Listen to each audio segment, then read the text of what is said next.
आज हम बात करते हमारे देश को अंग्रेजों ने किस तरह से लूटा। अंग्रेज तो लूट कर गए, मगर कई की जिंदगी किस तरह से बर्बाद करके चले गई, ये मैं आपको सुनाने वाला हूँ। इस देश के भीतर अंग्रेज जब आई तो अपने ही देश के लोग बदले की भावना से, एक दूसरे की नफरत से अंग्रेज का सहारा लेकर पड़ोस के राज्य पर हमला करके वो अंग्रेज को एक मौका दे दी कि आओ तुम हमारे यहाँ पे रहो। अंग्रेज 7 समंदर पार करके यूं नहीं आई, अंग्रेज को लाया गया, आप आओ हमारे देश को लूटो, बर्बाद कर दो। ये सोच रखने वाले उस जमाने के इस देश के गद्दार, उनका ये कुकर्म ये हम भोग रहे हैं। आज हमारे पढ़ने में आता, पुणे के भीतर विजय स्तंभ है। वो विजय स्तंभ के पिछड़े जाति के लोग जब युद्ध में मारे गए, उनकी याद में बनाया गया वो, और वो विजय दिन मनाते। वो विजय दिन किसके खिलाफ मना रहे? वो विजय दिन जो मनाते वो है पेशवे के खिलाफ, क्योंकि उस जमाने में तुमने धर्म, जात, वर्ण के नाम पर इंसान को इस तरह से कुचला कि इंसान नहीं वो जानवर है, इस तरह से उनसे बर्ताव किए। तुमने जानवर से तो भी अच्छा बर्ताव किया, मगर इंसान से इतना बुरा बर्ताव किए। तुमने उनके गले में हंडी बांधी, थूकना है तो उसी में थूको। मुझे याद आता कोरोना के वक्त में, कोरोना की जब बीमारी आई तो लोगों को मास्क लगाना जरूरी बन गया। अगर तुम मास्क नहीं लगाते तो पुलिस तुमको डंडा से पीट रही थी और कई को जेल में डालने की धमकी दी गई। लोग डर के मारे मास्क लगाए बिना तो बाहर निकल नहीं पा रहे थे। ऐसी हालत उस जमाने में थी। अगर तुम गले में मटका नहीं बांधते तो तुमको दंडित किया जाएगा, तुमको जेल में डाला जाएगा। इस तरह का लोगों के ऊपर जुल्म था। और पीठ के पीछे एक झाड़ू बांध डाले कि अगर आप जाते भी है तो उस रास्ते से तुम्हारे पैर के निशान नहीं दिखे। इतना जुल्म हिंदुस्तान के भीतर उच्च वर्णीय के लोगों ने किए, और इसी का बदला लेने के लिए जो हिंदुस्तान के भीतर जो महार बटालियन थी वो अंग्रेज को जाकर मिल गई, और अंग्रेज से मिलकर पेशवे के ऊपर हमला किए। अपनी जान गंवा दिए, मगर पेशवे को हरा दिए। बदले की भावना, अंग्रेज इस देश में हुकूमत करने लगी। कई हम देखते हैं टीपू सुल्तान के राज्य में उन्हीं के रिश्तेदार अंग्रेज को जाकर मिल गई। एक शेर जैसा इंसान को बुरी मौत मरना पड़ा। अपने लोगों ने दगाबाजी की, गद्दारी की, और अंग्रेज को साथ दे के टीपू सुल्तान को मारा गया। जब ये देश आज़ाद हुआ उस समय देश के तो 550 टुकड़े थे। इतने छोटे छोटे रियासत थी, और इन रियासत को अंग्रेज अपनी मुट्ठी में लेना इतना कोई तकलीफ का काम नहीं था, बहुत आसानी से ले लिए।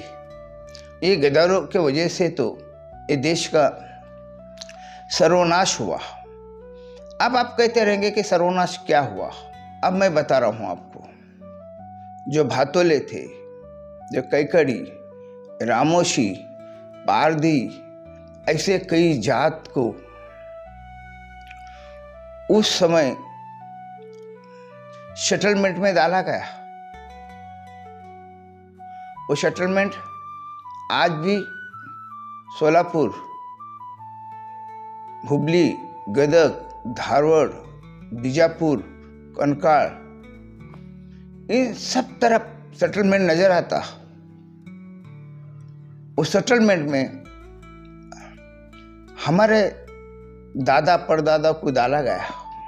अंग्रेज का अगर हम नहीं सुनते तो अंग्रेज उस समय हमारे खेती को जला देते, हमारे अनाज को जला देते, हमारे घरों को आग लगा देते। इस तरह का माहौल था, इस तरह का जुल्म था, मां भयंकर जुल्म। तार का कंपाउंड बांधकर उस सेटलमेंट में रखा गया। उस सेटलमेंट के अंदर न बच्चों की दवा की व्यवस्था, न बूढ़ों की दवा की व्यवस्था, न खाना सही ढंग से नहीं। एक कैदी बना के रख दे कई सालों साल, हमारी जिंदगी कैद में रख डाली। और कैद में रखने के बाद उन्होंने हमारे ऊपर इल्जाम लगाए कि हम बुरे थे, ये थे, वो थे। ऐसा किताब लिखा गया हमारे ऊपर, और किताब ऐसा लिखा गया कि कई साल ऐसा लगा कि हम लोग वैसे ही थे, हमारे बाप दादा वैसे ही थे। मगर हकीकत वो नहीं थी। हकीकत यही थी कि अंग्रेज जहाँ जहाँ भी उसने हुकूमत किया, जिन जिन देशों में राज किया, वहाँ उसने सेटलमेंट बनाया। तार का कंपाउंड बनाकर उसने लोगों को कैद करके रखा।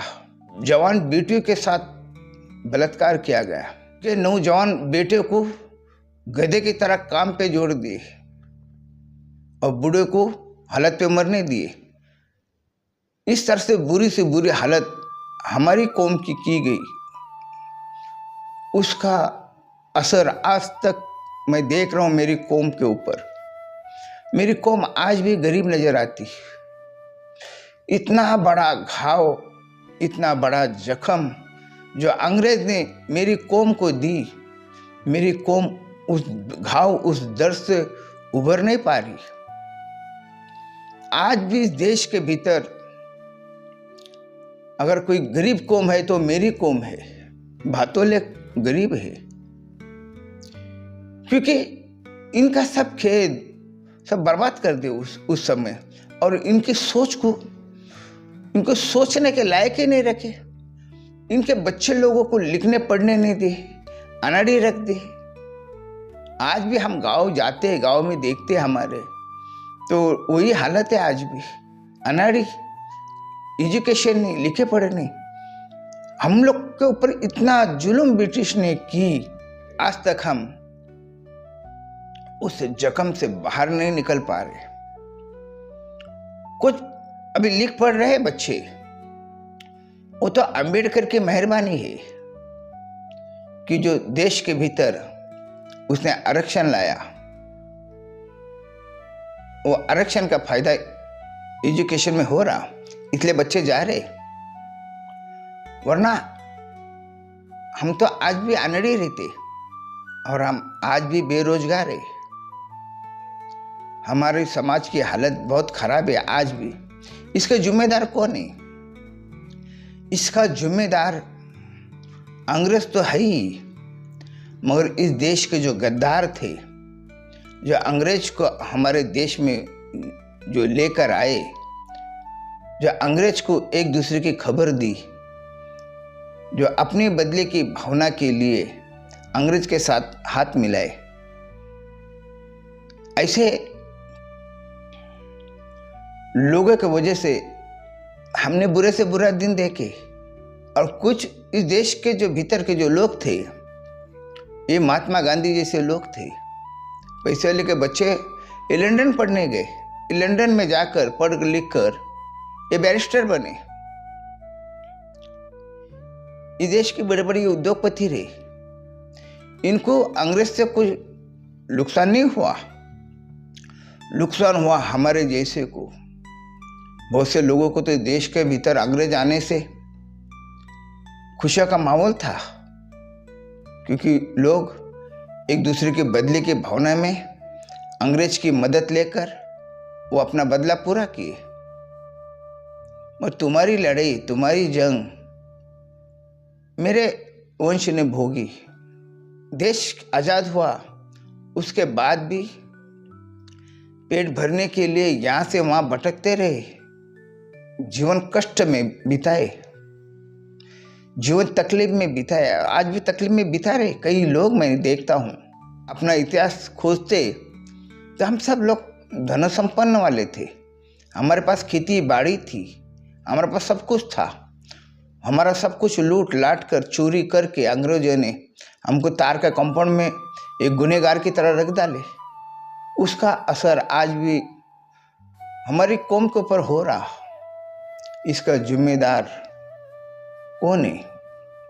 कई भगत सिंह ने फांसी पे चढ़ गए, कई ने गोली खाई, कई को तोप के आगे तोप से उड़ा दिए। मेरे कौम के तो बहुत सारे लोग को मार डाले उसी समय, बहुत लोगों को मारे। अंग्रेजों को इंसानियत थी ही नहीं, लोग मुर्गी काटते उस तरह उस जमाने में हमारी कौम को काट डाले ये लोगों ने। आज हम अल्पसंख्या में रह गए। इतने दर्दनाक हम लोगों की कहानी है, ये अंग्रेज की वजह से।